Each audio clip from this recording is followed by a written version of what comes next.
Welcome back. This is the Raise Our Awareness Revolution, Humanity's Roar. I'm Da Vinci the Truth, and I want to talk today more about the problem with the entire concept of eternal hell or eternal damnation. The consequence of a soul living this temporary existence here on earth, and because they did enough things wrong or they didn't accept the true faith, or for whatever reason they were so unloving that they just deserved, and Christians, Catholics will tell you that they chose hell, and so they're going to suffer forever. That entire idea is a problem because it doesn't make sense. First and foremost, it's a problem because it doesn't make sense. When you consider that God is unconditionally loving and all powerful, well, then his creation doesn't have to go through that. Because as St. Thomas Aquinas said, I believe, that God, as the omnipotent being that he is, has the ability to violate our free will without actually violating our free will. And I say that because a lot of people will say, oh, well, God he had to give us free will, and so that's why we go to hell. Because when he gave us free will, he had to wash his hands, and then we choose. All right, but again, and St. Thomas Aquinas is right in this, that if God is all powerful, then that means he can bend whatever laws of whatever for his will. And so if his will is for all of us to return to him, then he should be able to violate our will without violating our free will. It doesn't make sense, sounds impossible, but he's omnipotent.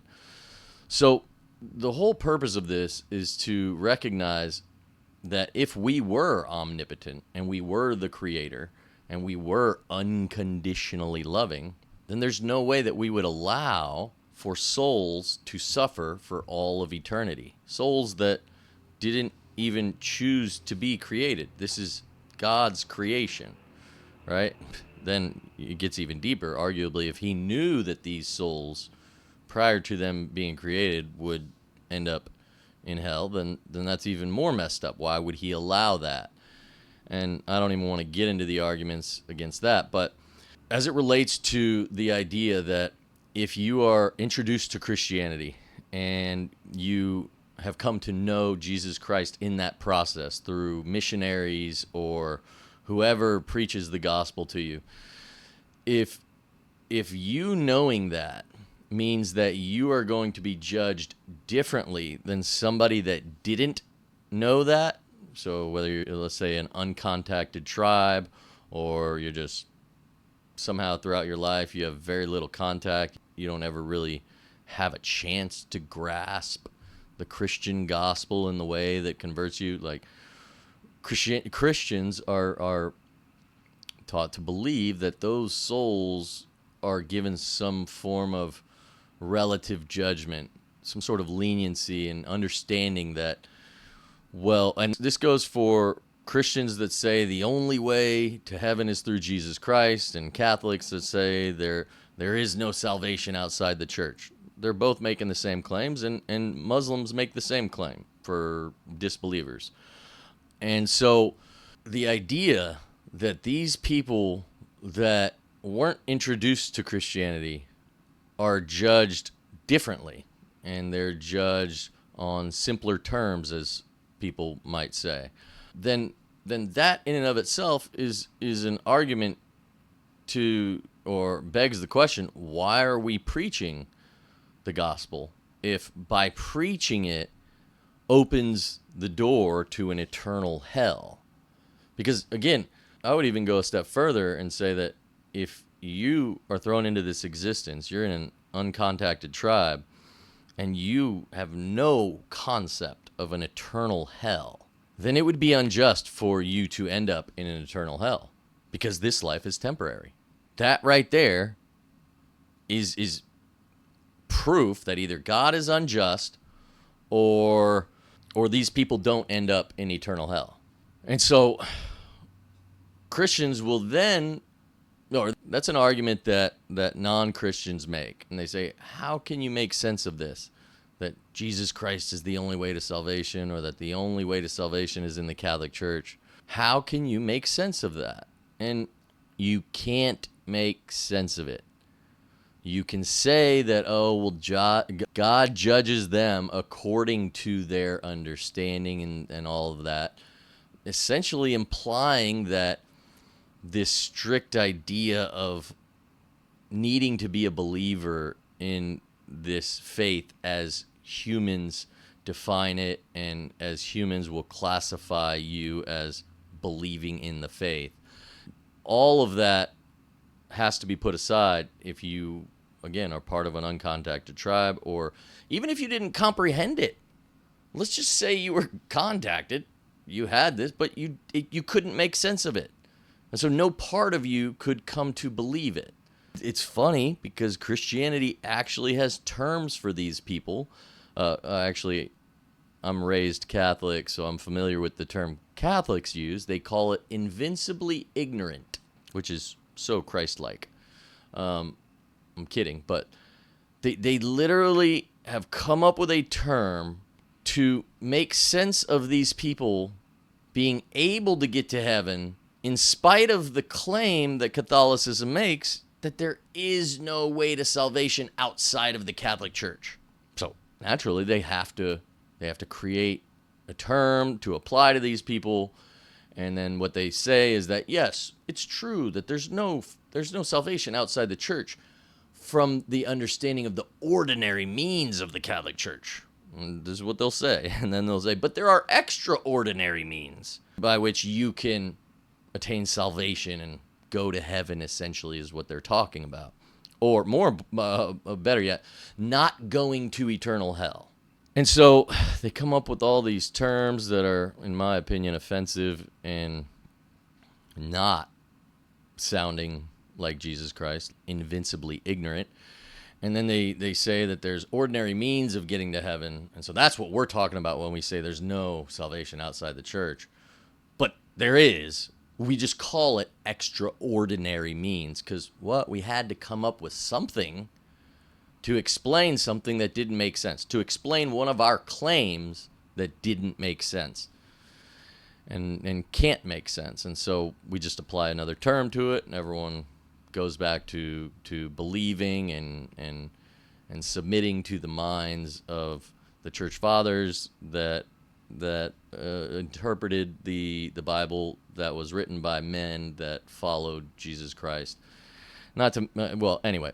So, having said all of that, it doesn't make sense to go then promote Christianity to an uncontacted tribe if it's only opening the door for them to be aware of an eternal hell, and now that once they're aware, they're going to be judged more harshly because now they knew, so they didn't have that invincibly ignorant stance that they could take when they cross over.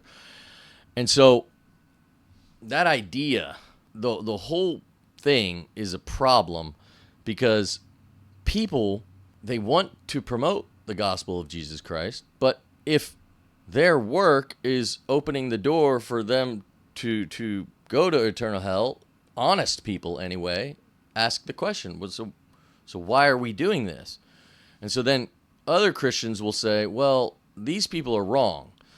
It's not actually that by being introduced to it, you're opening the door to an eternal hell or taking someone that wasn't going to be judged and now they're going to be judged. No, they're judged on simpler terms, which again is essentially what I was saying earlier.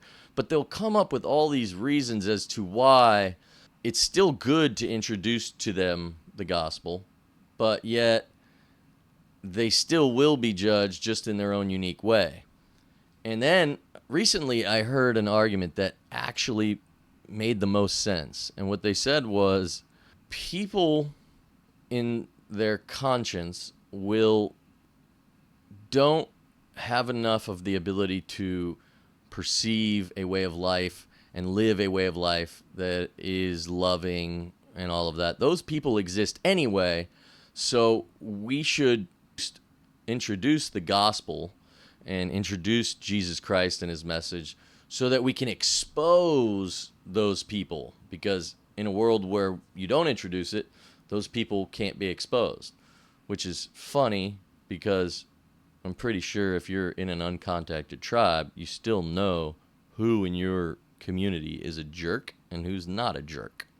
And so I didn't think of that until now. So me previously saying, oh, they introduced an interesting argument, because, well, just back to that argument. Their argument is that you still want to preach the gospel because it allows humanity to make that decision as to whether or not they want to be of the light or of the darkness. And I agree. That's great. I preach the gospel. I am pro Jesus Christ. I accept that his life in his form at the time that he was something that was of the Creator's will and handiwork, and put him at that point, at that time, and very well could be the incarnation of the Creator from his concentrated source consciousness in human form. I'm okay with all of that. I believe that. But where it becomes a problem is the idea of eternal damnation. In fact, all of this can be reconciled if we can just accept that there are certain people in life that play certain roles, and we all have differences, and if we can all accept that none of us have a freedom of will, as in you and I make different decisions based on our nature and our nurture, objectively. Like, there are certain things, certain paths in life that I was never going to take. But if I have a freedom of will, then arguably that should have been in the cards for me. So, and that's you could make the argument from your experiences in life. Well, they led you down a path, but whenever you made decisions, then that was a freedom of will. But that doesn't make sense either, because you have children from the same family that make drastically different decisions in life and go drastically down different paths. What was the difference with them? It could have been their nature. So again, this idea of a freedom of will doesn't actually make sense. Now, again, this subject of free will is a hotly debated subject, and I think the problem is people don't clarify exactly what they mean by free. I agree we all have will. We all exist and can decide to go left or right. But to what degree of freedom do we have when we're dealing with certain complex decisions that incorporate our nature and our nurture over the 18 years of our upbringing within our home? Some less than that. Again, there are circumstances that are different and significant. And so to suggest that somebody that goes down a path that, I don't want to use an example, but let's just say someone goes down a certain dark path, someone like myself can look at that and say, that was never in the cards for me. And the worse it gets, I think the more of us can relate to just this understanding that that person was suffering the entire way. They committed all sorts of inhumane atrocities, and now we're told to believe that person should go to hell forever and ever, when I have mercy for those people, and many other people do too. And I think the world is finally coming around to this understanding of love, and what I believe to be a misunderstanding from our past, in which case this was proclaimed by religions around the world, what I believe to be a misunderstanding of the nature of God and the nature of love from God's perspective, and this idea that these souls are abandoned by an omnipotent God that at the very least should be able to rehabilitate these people. But we're told we have free will, as in free. So when we make any decision, it's free from ignorance, is what free will would mean to me. If we really cut to the core of what free should mean free from ignorance. But we know that's not true because we see ignorant people every day. And so I think the key, really, we can actually go to the Bible. It says, judge not lest you be judged. And I believe this is how we have religious people. I'm talking like elderly Catholic woman, relatively holy, doesn't, from her, she ends up in some tragic car accident or has a heart attack, ends up in the hospital, dies, goes on to the other realm and comes back after being resuscitated and talks about her experience in that other realm. And this little holy old lady that comes back saying she didn't live a bad life, but she experienced this hellish experience in the other realm. Well, that makes sense, because if you're raised in a religious, or if you have this strong religious faith that is built in judging other people, because at the end of the day, what is religion? You're judging other people based on their affiliation with whatever religion they are. And so if you build that up inside you, then I could see how religion would cause a sweet little old lady to develop a mind that when she crosses over experiences the hell that she's created in her mind thanks to religion. And so the key here is that we should not be judging each other. And so where it all goes wrong is with eternal hell.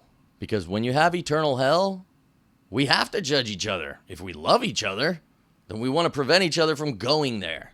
So we must judge each other, because in that judging, then we reach out to them and try to save them. But the Bible says, judge not lest you be judged. So it sounds like you don't have to judge, and you won't be judged if you don't judge. But then how can there be an eternal hell? Well, I think that's where the first Hermetic principle of the law of mentalism comes into play. That all is of the mind. If all is of the mind, then we really do have a lot more power than we think, to the degree that we are all a part of the mind of God. But what it says is that when the Bible says, judge not lest you be judged, that makes sense now. It means that if we forgive others and we live in a state of awareness and forgiveness and non-judgment, well, then it makes sense that as we cross over, that mentality will apply to our experience in the afterlife, which is one of judgment, but by ourselves. And that's backed up by the near-death experiences. They talk about when they cross over, they have this life review, and they're judging themselves harshly. And we all know we're our harshest critic. So it makes sense that, the true nature of reality is that we are all divine beings, and you will reap what you sow, and you can't avoid judgment. But the one little part that's left out is that you're going to judge yourself. And this life you chose to actually come into prior to coming here. You are an eternal soul. This is not your first rodeo. And so if you can take out eternal hell, and you can introduce this idea that we are all divine beings, you can reconcile all these differences. You can say that, so for an uncontacted tribe, Jesus' message, well, for one, it's not about what you say you believe. It's not about what you've been introduced to. It's about your heart, and it's ultimately about your actions. And your actions are real no matter where you go, and you can understand them to be true just through your experience with others. And the other thing is, whatever happens, it is essentially relative to your understanding and your awareness and your IQ. That's a term that I use it, but I don't really mean it in the way that some people might take it, so it's a bad word. But ultimately, this experience of life, I think the best way to live it is to accept that we are living beings that have and cause ripples in the world. And if we accept that and understand that whatever we do, we will reap what we sow, well, then we don't need an eternal hell. We can just start living responsibly. We can start appreciating what love actually is. And at our core, according to these near-death experiences and out-of-body experiences, it's unconditional love. We are unconditional love, and we love unconditionally. But that doesn't mean that our actions don't have real consequences as it pertains to the state of our soul. They're just not eternal, because an unconditionally loved being will always have room for rehabilitation and growth. And that's the entire message, is that we should focus on growth, and we should focus on awareness, and we should focus on making the most of this opportunity. The amount of time that is spent on debating who's going to hell and who's going to heaven is just the amount is astronomical. And two, it's all a waste, because we're talking about something that I don't believe exists in the way that we believe it does, which is that eternal damnation, that unjust, unproportional, unloving scenario for souls that, in reality, the ones that go there, I would consider mentally ill, or the ones that need love the most. And we're told we have to believe that this unconditionally loving God that is omnipotent doesn't even exercise his ability to rehabilitate any soul through his power that is all powerful. We're told we have to believe that, even though we can't make sense of it. The whole thing hinges on one problem. And this one problem is the idea that we could be eternally damned in the eyes of an unconditionally loving creator. Once we take that idea out of it, we can still accept that there is good and there is evil, and that we have an aim towards good. And we can accept that we reap what we sow, both here and in the afterlife.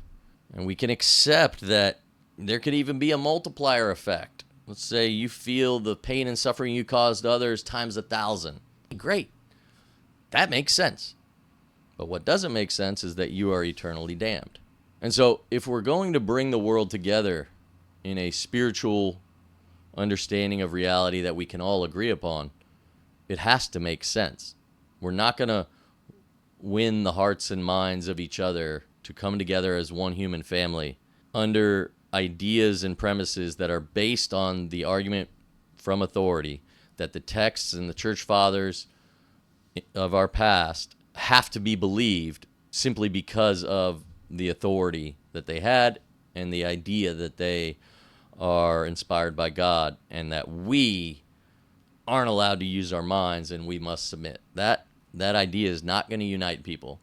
The only thing that's going to unite people is what I argue to be the truth.